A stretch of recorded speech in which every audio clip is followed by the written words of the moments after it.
വളരെ വിമർശനങ്ങൾ, ന്യൂനപക്ഷത്തിൻ്റെ വിമർശനം കുറേ കാലത്ത് ഭഗവാന്റെ പ്രശാന്തി നിലയത്തിനൊക്കെ ഉണ്ടായിരുന്നത്.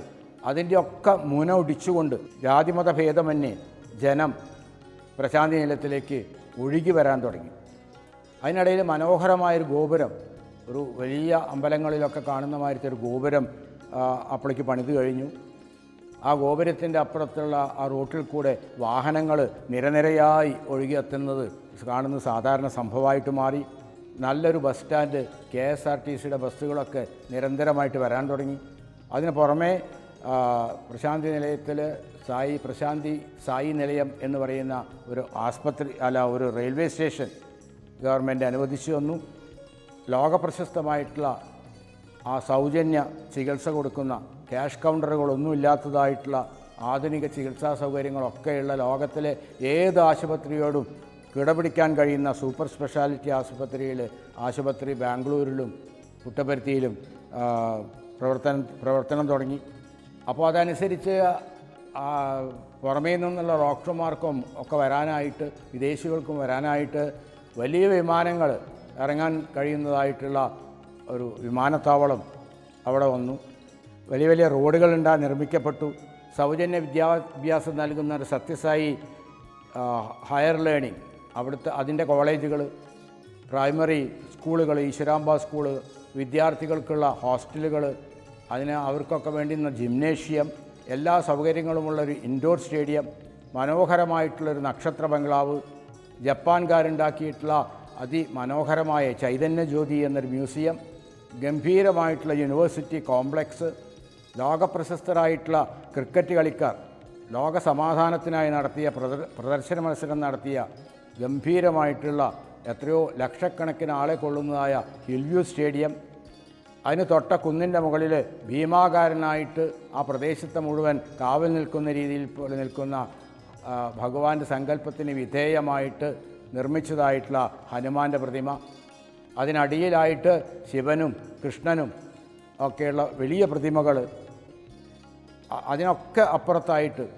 ഭഗവാൻ അവസാന കാലത്ത് താമസിച്ചിരുന്ന കൊട്ടാര സദൃശമായിട്ടുള്ള യജുർമന്ദിരം, ചിത്രാവതി നദി ഒക്കെ നന്നാക്കി അതിലെ ബോട്ട് സഞ്ചാരം ഒക്കെ തുടങ്ങി, വളരെ വൃത്തിയാക്കി കഴിഞ്ഞു.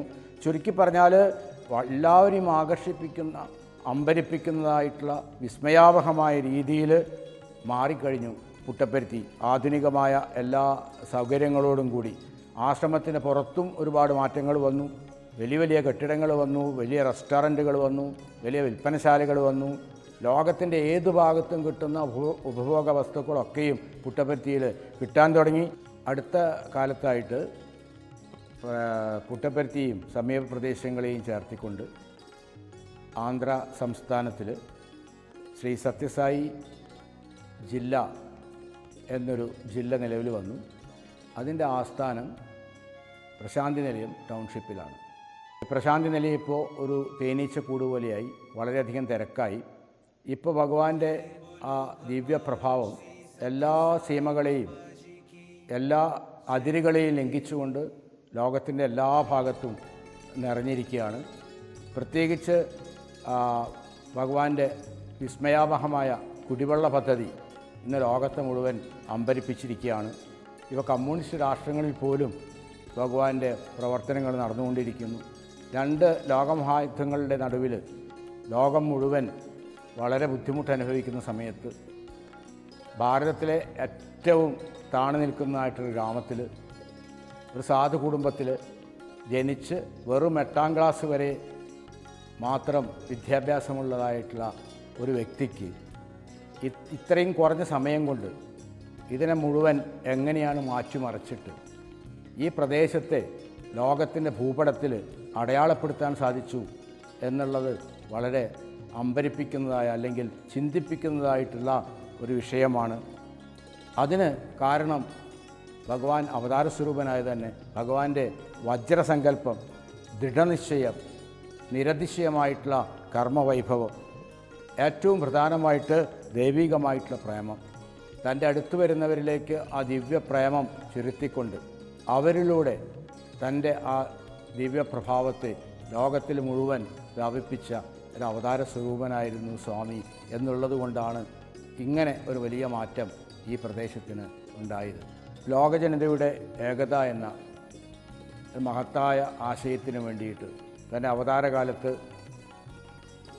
വജ്രസങ്കല്പത്തോടു കൂടിയിട്ട് ചെയ്ത സംരംഭങ്ങൾക്ക് തൻ്റെ അവതാരകാലത്ത് തന്നെ നാന്ദി കുറിക്കുകയും താൻ ദേഹം വേണ്ടെന്ന് വെച്ചതിന് ശേഷം ആ ആശയങ്ങൾ ഇന്ന് ലോകത്തിലേക്ക് സ്പന്ദനങ്ങളായിട്ട് എല്ലാ സ്ഥലത്തും അലയടിക്കുകയും അത് അടുത്ത കാലങ്ങളിലായിട്ട് ആ വജ്രസങ്കല്പം സാക്ഷാത്കരിക്കും എന്ന വിശ്വാസത്തിൽ തന്നെയാണ് ഭഗവത് ഭക്തന്മാരൊക്കെ ഇന്ന് ലോകത്തിൽ എല്ലായിടത്തും വിശ്വസിക്കുന്നത്. സ്വാമിയുടെ തന്നെ വാക്കുകളിൽ കൂടെ പറയുകയാണെങ്കിൽ സ്വാമി പറയുന്നു, മാനവവംശത്തെ മുഴുവനും ഐക്യപ്പെടുത്തി മനുഷ്യരെല്ലാം ഒരേ കുടുംബത്തിലെ സോദരരാണെന്ന് ബോധ്യമുണ്ടാക്കാനും ഈ ബ്രഹ്മാണ്ഡമാകെ നിറഞ്ഞിരിക്കുന്ന അതേ ചൈതന്യമാണ് ഓരോ പരമാണുവിൻ്റെയും ആന്തരിക സത്തയെന്നുള്ള സത്യം വെളിവാക്കാനും മനുഷ്യരെ തമ്മിൽ ബന്ധിപ്പിക്കുന്ന ഏകമായ ദൈവിക പൈതൃകത്തെ തിരിച്ചറിയാനുള്ള ശിക്ഷണം നൽകാനും അപ്രകാരം മൃഗീയതയിൽ നിന്നുണർന്ന് ഓരോ വ്യക്തിയെയും അവൻ്റെ ആത്യന്തിക ലക്ഷ്യമായ ദൈവികതയിലേക്ക് സ്വയം ഉയരുവാൻ പ്രാപ്തനാക്കുന്നതിനും വേണ്ടിയാണ് ഈ സായി അവതാരം സംഭവിച്ചിരിക്കുന്നത്. ഭഗവാന്റെ ഈ വചനം ഭഗവാന്റെ ഒരു വജ്രസങ്കല്പമാണ്. ഈ സങ്കല്പം വളരെ വേഗത്തിൽ, അധികം വിദൂരമല്ലാത്തതായൊരു ഭാവിയിൽ തന്നെ ഇത് ലോകത്തിൽ സംഭവിക്കും, സാക്ഷാത്കരിക്കപ്പെടും എന്ന് ഉറപ്പാണ്. അവർക്ക് കടക്കാൻ കട്ടിലുകളൊന്നും ആവശ്യമില്ല, നിലത്ത് കിടന്നാൽ മതി. ജീവിതത്തിലെ ഏത് സാഹചര്യത്തിലും ജീവിക്കാനുള്ള ഒരു ശക്തി ആ സ്വാമിയുടെ സൈഡിൽ വെച്ചിരുന്ന ഒരു കെട്ട് പുസ്തകങ്ങളൊക്കെ പിറ്റേ ദിവസം സ്വാമി 2 മണിക്ക് മുന്നേ എഴുന്നേറ്റിട്ട് അതൊക്കെ തട്ടി വൃത്തിയാക്കിയിട്ട്